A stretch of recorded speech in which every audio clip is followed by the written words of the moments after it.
नमस्कार साथियों, स्वागत है आपका आरपीएससी गुरुजी यूट्यूब चैनल पर। साथियों, हम अगस्त 2025 की अंतर्राष्ट्रीय क्रोनोलॉजी पढ़ रहे थे। इसमें हमने सार संग्रह अंतर्राष्ट्रीय परिदृश्य पढ़ लिया। आज हम राष्ट्रीय परिदृश्य के बारे में पढ़ेंगे। तो आइए शुरू करते हैं राष्ट्रीय परिदृश्य को। साथियों, इसमें हम क्या क्या पढ़ेंगे ये इंडेक्स रहा, आप पॉज करके देख सकते हैं।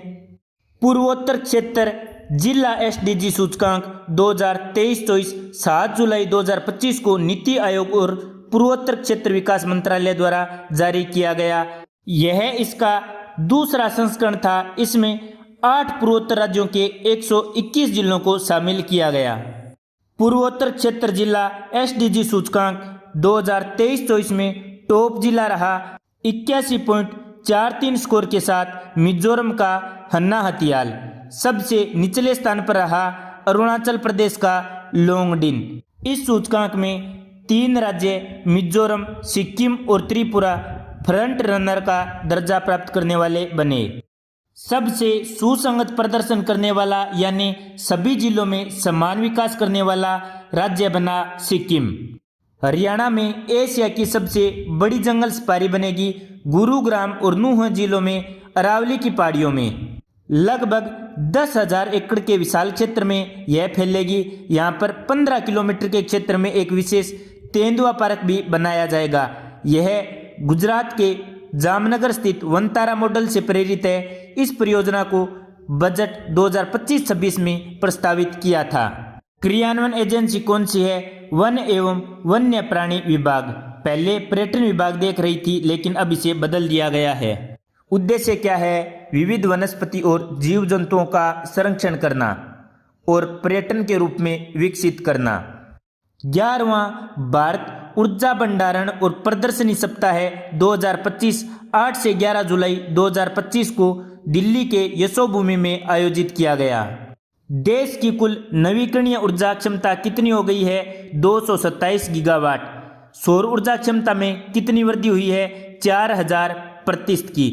पेरिस समझौते के तहत अपने राष्ट्रीय स्तर पर निर्धारित योगदान यानी एनडीसी को पूरा करने वाला पहला G20 देश कौन सा बन गया है? भारत। सौर ऊर्जा का उपयोग कर भारत की पहली कार्बन तटस्थ पंचायत कौन सी बन गई है? पल्ली गांव, जम्मू कश्मीर। Important person. भारत की सौर फोटोवोल्टिक यानी पीवी मॉड्यूल निर्माण में क्षमता में कितनी प्रतिशत की वृद्धि हुई है? 38 गुना। और सेल निर्माण क्षमता में 21 गुना। जनजाति कार्य मंत्रालय के अधीन आने वाले राष्ट्रीय जनजाति विद्यार्थी शिक्षा समिति NESTS ने टाटा मोटर्स लिमिटेड TML के साथ 9 जुलाई 2025 को एक MOU किया है 5 वर्ष के लिए। किसके लिए? देश भर के एकलव्य मॉडल आवासीय विद्यालयों EMRS स्कूल में 12वीं पास करने वाले 18 से 23 वर्ष के छात्रों को कौशल आधारित शिक्षा प्रदान करने के लिए, रोजगार अवसर पैदा करने के लिए। इससे 50,000 से अधिक छात्रों को लाभ मिलेगा।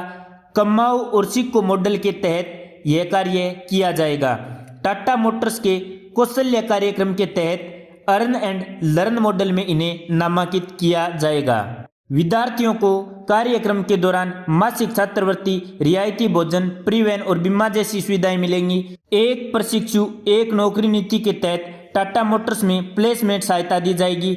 उच्च शिक्षा के अवसर मिलेंगे अनेक उच्च संस्थानों में। WHO ने अपने तकनीकी विवरण में भारत के आयुष नवाचारों को प्रमुखता दी है। इन्होंने पारंपरिक चिकित्सा में कृत्रिम बुद्धिमत्ता के अनुप्रयोग पर एक नया तकनीकी संक्षिप्त विवरण जारी किया है। इसमें भारत के कई AI संचालित नवाचारों पर प्रकाश डाला गया है, जैसे आयुर्जेनोमिक्स 2018 में शुरू किया गया, आयुष ग्रिड जिस पर शाही और नमस्ते जैसे पोर्टल काम करते हैं, TKDL यानी पारंपरिक ज्ञान डिजिटल लाइब्रेरी आदि की सराहना की है। अब देखते हैं सिंदूर पुल के बारे में। सिंदूर ब्रिज का उद्घाटन 14 जुलाई 2025 को केंद्रीय सड़क परिवहन एवं राजमार्ग मंत्री नितिन गडकरी ने सिंदूर, शिवमोगा, कर्नाटक में किया। यह देश का दूसरा सबसे लंबा केबल स्टैंड पुल है। पहला कौन सा है? गुजरात का द्वारका पुल। 2.44 किलोमीटर लंबा है तथा श्रावती नदी पर बनाया गया है। श्रावती नदी के बैकवाटर पर लगभग 470 करोड़ रुपए की लागत आएगी। यह पुल सागर शहर को प्रसिद्ध चौदेश्वरी मंदिर से जोड़ेगा। 40 से अधिक गांवों के लिए कनेक्टिविटी में सुधार होगा। देश का पहला जनजातीय जीनोम प्रोजेक्ट कौन शुरू करेगी? गुजरात सरकार। किसके लिए? आदिवासी समूहों के बीच आनुवंशिक स्वास्थ्य जोखिमों को समझने के लिए और उनका एक डेटाबेस तैयार करने के लिए। आदिवासियों में सिकल सेल एनीमिया, थैलेसीमिया और कैंसर से जुड़ी आनुवंशिक बीमारियां पाई जाती हैं। इसका क्रियान्वयन गुजरात जैव प्रौद्योगिकी अनुसंधान केंद्र द्वारा किया जाएगा। इसके तहत गुजरात के 17 जिलों के विभिन्न जनजातीय समुदाय के 2000 व्यक्तियों का जीनोम अनुक्रमण किया जाएगा। स्प्री 2025 योजना किसने शुरू की है? कर्मचारी राज्य बीमा निगम ने 2 जुलाई 2025 को। स्प्री का पूरा नाम क्या है? नियोक्ता और कर्मचारी पंजीकरण संवर्धन योजना। यह बिना किसी पिछली देनदारी या जुर्माने के डर के अब कर्मचारी पंजीकरण करवा सकेंगे। अवधि क्या होगी? 1 जुलाई से 31 दिसंबर 2025 तक। नियोक्ताओं के लिए क्या विशेष है? कोई जुर्माना, पिछली देनदारी या निरीक्षण नहीं होगा। पंजीकरण की तिथि स्वयं घोषित करने की सुविधा, 100% डिजिटल और पारदर्शी प्रक्रिया। कर्मचारियों को स्वास्थ्य और सुरक्षा की गारंटी होगी। कैशलेस चिकित्सा सुविधा मिलेगी और सामाजिक सुरक्षा भी प्रदान की जाएगी। इस प्रश्न का उत्तर क्या होगा? आप नीचे कमेंट में बताइए। मैंने आपको अभी इसका जवाब बता दिया है। लाभ किसको मिलेगा? पंजीकृत कर्मचारी और उसके परिवार को। पात्रता क्या है? 10 या अधिक कर्मचारी वाले कारखानों, दुकानों, होटलों और निजी स्कूलों जैसे प्रतिष्ठानों पर लागू होगी। ELI स्कीम यानी रोजगार लिंक्ड प्रोत्साहन योजना 1 जुलाई 2025 को केंद्रीय मंत्रिमंडल ने इसकी मंजूरी दी। खर्च कितना आएगा? 99,446 करोड़ रुपए और अगले 2 वर्षों में इससे 3.5 करोड़ से अधिक रोजगार सृजन किए जाएंगे। यह योजना 1 अगस्त 2025 से 31 जुलाई 2027 के बीच सृजित नौकरियों पर लागू होगी। योजना के 2 भाग हैं। पहला कर्मचारियों के लिए, दूसरा नियोक्ताओं के लिए। कर्मचारियों में पहली बार नौकरी करने वाले पात्र कर्मचारियों को 1 महीने का EPF वेतन यानी 15,000 रुपये मिलेंगे 2 किस्तों में। नियोक्ताओं के लिए प्रत्येक नए सृजन पर 2 वर्षों तक प्रति माह 3,000 रुपये तक की प्रोत्साहन राशि मिलेगी। विनिर्माण क्षेत्र के लिए तीसरे और चौथे वर्ष तक भी प्रोत्साहन राशि जारी रहेगी। 50 से कम कर्मचारियों पर कम से कम 2 नई भर्तियां जरूरी। 50 या अधिक कर्मचारियों पर कम से कम 5 नई भर्तियां जरूरी। एक और इम्पोर्टेंट पॉलिसी, राष्ट्रीय खेल नीति 2025 1 जुलाई 2025 को केंद्रीय मंत्रिमंडल ने इसकी स्वीकृति प्रदान की। केंद्रीय मंत्रिमंडल की अध्यक्षता किसने की? प्रधानमंत्री नरेंद्र मोदी ने। इसने 24 साल पुरानी राष्ट्रीय खेल नीति 2001 को बदल दिया है। नीति का उद्देश्य क्या है? भारत को एक वैश्विक खेल महाशक्ति के रूप में स्थापित करना और अंतर्राष्ट्रीय खेलों के आयोजन के लिए एक मजबूत मेजबानी का रोड मैप तैयार करना। खेलों को सामाजिक समावेशन, आर्थिक विकास और व्यक्तिगत सशक्तिकरण का माध्यम बनाना। जमीनी स्तर से लेकर शीर्ष तक खेलों में मजबूत और पारदर्शी खेल पारिस्थितिकी तंत्र का निर्माण करना। इस नीति के 5 प्रमुख स्तंभ हैं। याद रखना साथियों, इंपॉर्टेंट प्रश्न है। राष्ट्रीय खेल नीति 2025 के कितने स्तंभ हैं? 5 स्तंभ। वैश्विक मंच पर उत्कृष्टता, आर्थिक विकास के लिए खेल, सामाजिक विकास के लिए खेल, जन आंदोलन के रूप में खेल, शिक्षा के साथ एकीकरण। महाराष्ट्र जन सुरक्षा विधेयक 2024 10 जुलाई 2025 को महाराष्ट्र विधानसभा द्वारा पारित किया गया। उद्देश्य वामपंथी उग्रवादी संगठन या इसी तरह के समूहों की गैर कानूनी गतिविधियों पर रोक लगाना। यह बिल महाराष्ट्र पुलिस को शक्तिशाली बनाता है। राष्ट्रीय सुरक्षा को ध्यान में रखते हुए कड़े निर्णय महाराष्ट्र पुलिस अब ले सकेगी। विधेयक में सजा के रूप में 2 से 7 वर्ष तक की जेल और 2 से 5 लाख रुपए तक का जुर्माना शामिल है। राज्य सरकार किसी संगठन को गैर कानूनी गतिविधियों में शामिल होने के कारण गैर कानूनी घोषित कर सकती है। इस निर्णय के लिए जांच के लिए एक सलाहकार बोर्ड का गठन करेगा। देश में सबसे लंबे समुद्र तट वाला गुजरात क्रूज भारत मिशन का नेतृत्व करने वाला भारत का पहला राज्य बन गया है। 2340 किलोमीटर लंबी तटरेखा और साबरमती तथा नर्मदा जैसी नौगम्य नदियों के सहारे गुजरात अब स्वयं को वैश्विक क्रूज पर्यटन के केंद्र में बदलने के लिए रास्ता तैयार कर रहा है। इसके लिए संभावित क्रूज सर्किट का प्रस्ताव दिया गया है। दीव, वेरावल, पोरबंदर, द्वारका, जामनगर, ओखा, पड्डाला द्वीप जैसे मुख्य स्थल हैं और गोगा हजीरा रोपैक्स सेवा शामिल है। पर्यटकों को ध्यान में रखकर 3 क्लस्टर बांटे गए हैं। पड्डाला द्वीप से कच्छ का रण, पोरबंदर से वेरावल और वेरावल से दीव, द्वारका से ओखा और ओखा से जामनगर। क्रूज भारत मिशन की शुरुआत 30 सितंबर 2024 को की गई थी। इसका उद्देश्य है आगामी दशक में भारत को विश्व स्तरीय क्रूज पर्यटन केंद्र बनाना और वर्ष 2029 तक समुद्री क्रूज पर्यटन को 10 गुना तक बढ़ाना। कितना गुना बढ़ाना? 10 गुना। कब तक? 2029 तक। और क्रूज भारत मिशन की शुरुआत कब की गई? 30 सितंबर 2024 को। भारत की पहली हाइड्रोजन ट्रेन का सफल परीक्षण जुलाई 2025 में चेन्नई स्थित इंटीग्रल कोच फैक्ट्री में किया गया। भारत अब स्वीडन, जर्मनी, चीन और फ्रांस जैसे उन्नत देशों की सूची में शामिल हो गया है।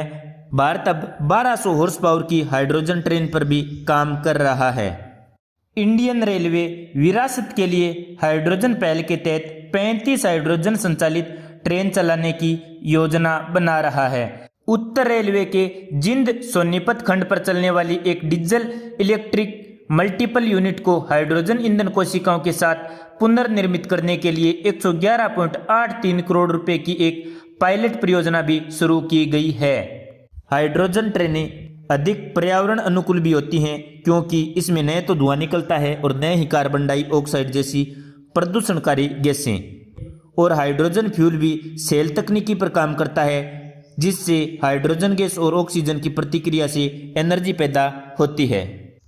24 जुलाई 2025 को केंद्रीय गृह एवं सहकारिता मंत्री अमित शाह ने राष्ट्रीय सहकारिता नीति 2025 का अनावरण किया।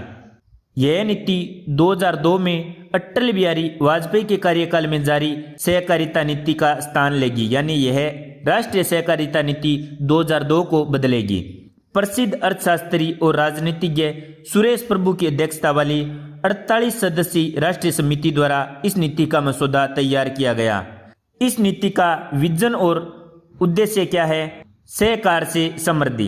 प्राथमिक केंद्र बिंदु देश के गांव, कृषि, ग्रामीण महिलाएं, दलित और आदिवासी समुदाय हैं ताकि विकास का लाभ जमीनी स्तर पर पहुंच सके। साथियों, राष्ट्रीय सहकारिता नीति 2025 के कितने स्तंभ हैं? 6 स्तंभ हैं। आधार को सुदृढ़ बनाना, जीवंतता को बढ़ाना, भविष्य के लिए तैयार करना, समावेशिता और पहुंच का विस्तार, नए क्षेत्रों में विस्तार, युवा पीढ़ी को तैयार करना। यानी डेयरी और कृषि के अलावा 25 से अधिक नए क्षेत्रों में सहकारी समितियों को प्रोत्साहित किया जाएगा। प्रमुख लक्ष्य और प्रावधान क्या हैं? 2034 तक सहकारी क्षेत्र का देश की जीडीपी में योगदान बढ़ाकर 3 गुना करना।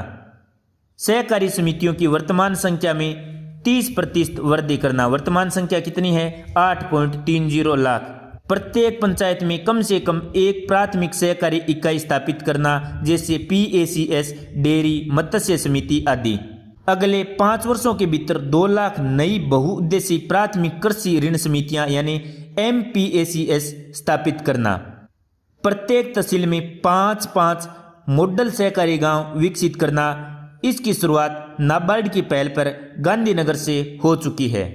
श्वेत क्रांति 2.0 के माध्यम से महिलाओं की सहभागिता को डेयरी और अन्य सहकारी क्षेत्रों से जोड़ना। हर 10 वर्ष में सहकारी कानूनों में आवश्यक बदलाव करने की व्यवस्था करना ताकि वे प्रासंगिक बने रहें। केंद्र सरकार ने सहकारिता आंदोलन की नई गति देने के लिए 2021 में एक अलग सहकारिता मंत्रालय का गठन किया था। UN ने वर्ष 2025 को अंतर्राष्ट्रीय सहकारिता वर्ष घोषित किया है, जिसका विषय है सहकारिताएं एक बेहतर विश्व का निर्माण करती हैं, और इसका शुभारंभ नवंबर 2024 में भारत में ही हुआ था। हुरून इंडिया अंडर 30 लिस्ट 2025 जारी की गई 17 जुलाई 2025 को। इसका शीर्षक क्या था? Avendus wealth Hurun India under 30 list 2025। इसमें 30 वर्ष या उससे कम उम्र के 79 युवा उद्यमियों को शामिल किया गया, जिनके उपक्रमों का मूल्यांकन 25 मिलियन अमेरिकी डॉलर या उससे अधिक है। इसमें शीर्ष स्थान किसने प्राप्त किया है? ग्रोसरी डिलीवरी प्लेटफॉर्म जेप्टो के 22 वर्षीय सह संस्थापक केवल्य वोहरा और आदित्य पलिचा ने संयुक्त रूप से। शहरों में अव्वल देखें तो सबसे अधिक 15 युवा उद्यमी मुंबई में हैं, उसके बाद बेंगलुरु में। जयपुर के उद्यमी देखें तो अभिषेक अग्रवाल, राकेश यादव, संदीप कुमार सिंह और अंकित जयपुरिया को स्थान मिला है। महिला उद्यमियों में 6 महिला उद्यमी शामिल की गई हैं। देविका गोल्लब 28 वर्ष की, देवांशी केजरीवाल 28 वर्ष की सबसे युवा महिला उद्यमी हैं। जगदीप धनखड़ ने 21 जुलाई 2025 को अपने उपराष्ट्रपति पद से अनुच्छेद 67A के तहत त्यागपत्र दे दिया था। अब साथियों, उपराष्ट्रपति पद के लिए चुनाव प्रक्रिया शुरू हो गई है। उपराष्ट्रपति अपना त्यागपत्र किसे सौंपता है? राष्ट्रपति को। तो उपराष्ट्रपति कौन थे? जगदीप धनखड़। इन्होंने त्यागपत्र किसे दिया? हमारी राष्ट्रपति द्रौपदी मुर्मू को। किस कारण से? स्वास्थ्य कारण से। 22 जुलाई 2025 को त्यागपत्र स्वीकार कर लिया गया। धनखड़ का कार्यकाल 10 अगस्त 2027 तक था। अपने कार्यकाल से पहले ही स्वास्थ्य कारणों के कारण त्यागपत्र दे दिया। त्यागपत्र के बाद राज्यसभा की अध्यक्षता कौन संभालेंगे? उपसभापति हरिवंश। साथियों, अपना कार्यकाल पूरा होने से पहले त्यागपत्र देने वाले तीसरे उपराष्ट्रपति बन गए हैं। उपराष्ट्रपति पद से इस्तीफा देने वाले पहले उपराष्ट्रपति थे वी गिरी। इन्होंने राष्ट्रपति पद का चुनाव लड़ने के लिए इस्तीफा दिया। इनके बाद गोपाल स्वरूप पाठक उपराष्ट्रपति बने। इनके बाद आर वेंकटरमन ने भी राष्ट्रपति पद का चुनाव लड़ने के लिए इस्तीफा दिया और इनके बाद शंकर दयाल शर्मा उपराष्ट्रपति बने थे। और अब साथियों, जगदीप धनखड़ ने अनुच्छेद 67A के तहत स्वास्थ्य कारणों की वजह से त्यागपत्र दे दिया। गृह मंत्रालय ने 22 जुलाई 2025 को राजपत्र में अधिसूचना द्वारा SO 3354E के माध्यम से इस्तीफे की अधिसूचना जारी की। इस्तीफे की अधिसूचना किए जाने के बाद चुनाव आयोग ने नए उपराष्ट्रपति के चुनाव की प्रक्रिया शुरू कर दी। चुनाव आयोग ने संसद के दोनों सदनों के सदस्यों के निर्वाचक मंडल वोटर लिस्ट का गठन शुरू किया है। निर्वाचक मंडल की तैयारी में राज्यसभा और लोकसभा के निर्वाचित और मनोनीत सदस्य होते हैं, यानी राज्य और लोकसभा दोनों के सदस्य, सभी प्रकार के सदस्य शामिल होते हैं। साथियों, याद रखना, उपराष्ट्रपति के चुनाव में कोई विधानसभा का सदस्य शामिल नहीं होता है। निर्वाचन अधिकारी और सहायक निर्वाचन अधिकारियों के नामों को अंतिम रूप देने और तैयारी पूरी होने के बाद यथाशीघ्र उपराष्ट्रपति चुनाव कार्यक्रम की घोषणा की जाएगी। अनुच्छेद 324 के अंतर्गत उपराष्ट्रपति पद के लिए निर्वाचन कराने का अधिकार भारत के निर्वाचन आयोग के पास है। उपराष्ट्रपति के पद के लिए निर्वाचन राष्ट्रपति एवं उपराष्ट्रपति चुनाव अधिनियम 1952 और उसके अंतर्गत बनाए गए नियमों अर्थात राष्ट्रपति एवं उपराष्ट्रपति निर्वाचन नियमावली 1974 द्वारा नियंत्रित होता है। देश का पहला सहकारी विश्वविद्यालय गुजरात के आणंद में बनेगा। नाम क्या है? त्रिभुवन सहकारी यूनिवर्सिटी। इसकी आधारशिला 5 जुलाई 2025 को केंद्रीय गृह एवं सहकारिता मंत्री अमित शाह ने रखी। 125 एकड़ में लगभग 500 करोड़ रुपए की लागत से बनाया जाएगा। उद्देश्य है सहकारी शिक्षा और प्रशिक्षण को मानवीकृत करने के लिए एक राष्ट्रीय नेटवर्क बनाना। इसमें साथियों एक R&D परिषद होगी। जमीनी स्तर पर लागू करने के लिए देश भर की प्राथमिक PACS यानी कृषि ऋण समितियों के साथ मिलकर यह काम करेगी। तो याद रखना, देश की पहली सहकारी यूनिवर्सिटी त्रिभुवन यूनिवर्सिटी आणंद गुजरात में। बिट्स पिलानी आंध्र प्रदेश में देश का पहला AI+ कैंपस स्थापित करेगा। और आंध्र प्रदेश में कहाँ स्थापित करेगा? अमरावती में। राजस्थान के पिलानी में स्थित है बिट्स पिलानी। इसकी घोषणा 13 जुलाई 2025 को बिट्स के चांसलर आदित्य बिड़ला समूह के अध्यक्ष कुमार मंगलम बिड़ला ने की। 1000 करोड़ का निवेश किया जाएगा, जहां प्रतिवर्ष 7000 से अधिक छात्र अध्ययन कर सकेंगे। आंध्र प्रदेश सरकार ने इसके लिए भूमि आवंटित कर दी है। 2025 की पहली 6 मई में बर्नीहाट और दिल्ली देश के सबसे प्रदूषित शहर CREA यानी ऊर्जा एवं स्वच्छ वायु अनुसंधान केंद्र की रिपोर्ट के अनुसार बर्नीहाट कहाँ पर है? असम मेघालय की सीमा पर स्थित है, जबकि दूसरा सबसे प्रदूषित शहर दिल्ली रहा।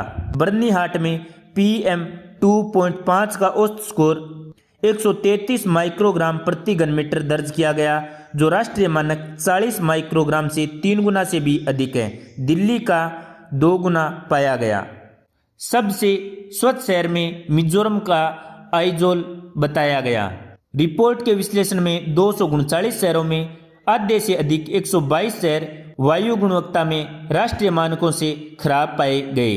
भारत के पहले मौसम डेरिवेटिव्स के लिए NCDEX यानी national commodity and derivatives exchange limited और IMD भारत मौसम विभाग ने MOU किया है 3 जुलाई 2025 को। किसके लिए? किसानों को बारिश की कमी, सूखा, लू और अन्य मौसमी आपदाओं से वित्तीय नुकसान से बचाने के लिए। सबसे बड़ी विशेषता है किसानों को मुआवजा पाने के लिए फसल के नुकसान का कोई प्रत्यक्ष प्रमाण नहीं देना पड़ेगा। स्वच्छ भारत मिशन SBMU के तहत आगरा का उत्तर प्रदेश का कुबेरपुर एकीकृत अपशिष्ट प्रबंधन शहर बनकर उभरा है। कुबेरपुर 2007 में एक विशिष्ट लैंडफिल साइट के रूप में काम करती थी। इससे छुटकारा पाने के लिए 2019 में 300 टन प्रतिदिन TPD क्षमता वाला कचरा से खाद बनाने का संयंत्र स्थापित किया गया था। 2024 तक लगभग 47 एकड़ भूमि का पुनर्ग्रहण हुआ है। 10 एकड़ भूमि पर मियावाकी वन रोपण तकनीक का उपयोग करके हरियाली विकसित की गई है। अत्याधुनिक डिजिटल स्टूडियो सृष्टि का शुभारंभ नई दिल्ली में भारतीय लोक प्रशासन संस्थान मुख्यालय में केंद्रीय मंत्री डॉक्टर जितेंद्र सिंह द्वारा 4 जुलाई 2025 को किया गया। यहां नवनिर्मित चाय लाउंज सहकार का भी शुभारंभ किया गया। सृष्टि को कार्मिक लोक शिकायत और पेंशन मंत्रालय के तत्वाधान में विकसित किया गया है। सरकारी अधिकारी एवं विद्वानों के लिए डिजिटल कंटेंट निर्माण करना, क्षमता निर्माण और ज्ञान प्रसार को बढ़ावा देने के लिए। नई दिल्ली में राष्ट्रीय बायो बैंक का उद्घाटन 6 जुलाई 2025 को किया गया।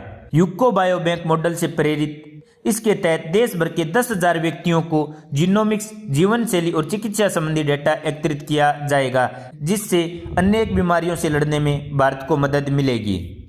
हैंडबॉल खेल की भारत में लोकप्रियता बढ़ाने के उद्देश्य से प्रसार भारती और HAI यानी हैंडबॉल एसोसिएशन के बीच जुलाई 2025 में 3 साल का समझौता हुआ है।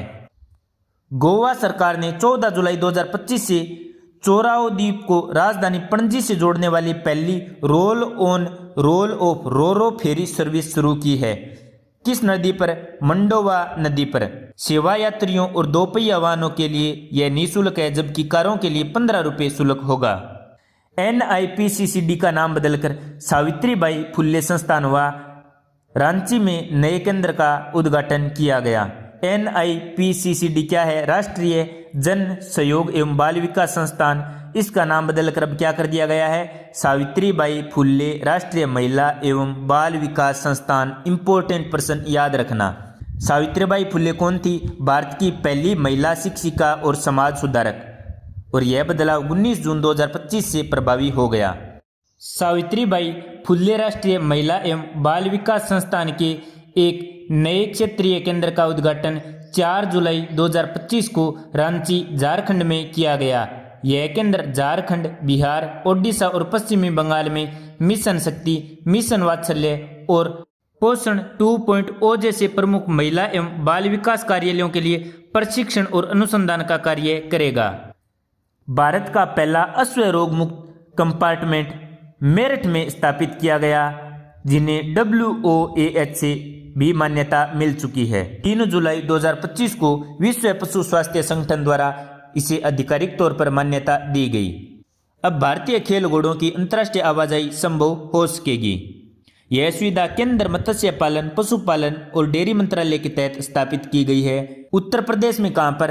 Remote veterinary corps RVC Meerut छावनी में। स्वदेशी रूप से डिजाइन व विकसित मेक इन इंडिया लागत प्रभावी उन्नत कार्बन फाइबर फुट प्रोस्थेसिस का अनावरण 14 जुलाई 2025 को किया गया। इसका निर्माण रक्षा अनुसंधान एवं विकास प्रयोगशाला DRDL और तेलंगाना स्थित एम्स बीबी नगर द्वारा विकसित किया गया।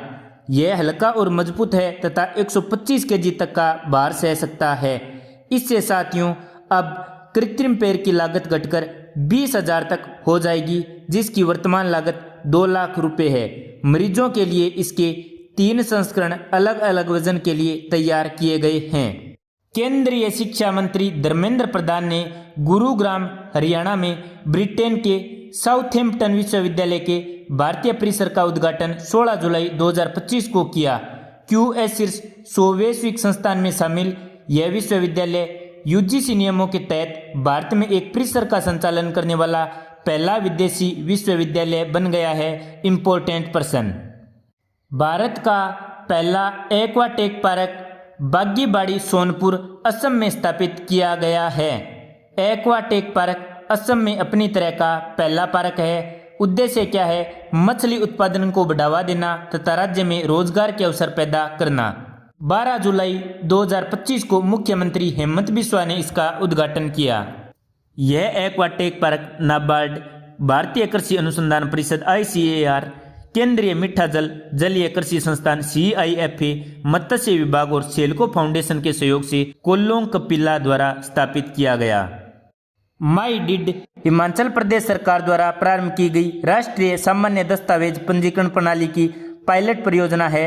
MyDid को शुरू करने का उद्देश्य क्या है? भूमि पंजीकरण प्रणाली को सरल, पारदर्शी और नागरिक केंद्रित बनाना।